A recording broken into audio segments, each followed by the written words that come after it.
ഒരു കോഴിയമ്മയ്ക്ക് 4 മക്കൾ ജനിച്ച കഥ കേട്ടാലോ? നമ്മുടെ വീട്ടിലെ ഒരു കോഴിയമ്മ അടയിരുന്നപ്പോ ജനിച്ച കുട്ടികളോ മയിൽക്കുട്ടികൾ.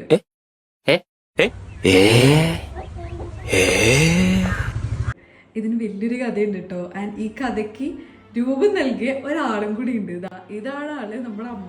പറമ്പൊക്കെ വൃത്തിയാക്കി ഇപ്പൊ 4 മുട്ട കിട്ടിയത്. ഇപ്പോഴും മയില് വന്ന് അവിടെ ഇരിക്കുന്നത് കാണാതുള്ള കാരണം മയിലിന്റെ മുട്ടയാണെന്ന് നമുക്ക് മനസ്സിലായി. പിന്നെ മയില് പറന്നു വന്നില്ല. ഈ മുട്ടയാണെങ്കിൽ കുട്ടികളായിട്ടുണ്ടാവോ എന്നുള്ളൊരു ക്യൂരിയോസിറ്റി കാരണം അടുത്ത വീട്ടിൽ നിന്ന് നമ്മൾ ഒരു പൊരുന്ന കോഴീനെ പൈസ കൊടുത്ത് വാങ്ങിക്കൊണ്ടുവന്നിട്ട് ഈ മുട്ടയിൽ അടിയിപ്പിച്ചു. 7-ാം ദിവസം മുട്ട വിരിഞ്ഞു. നെഞ്ചിൻ കൊമ്പിലിരുന്ന് മാലാഖപ്പൂവിതളേ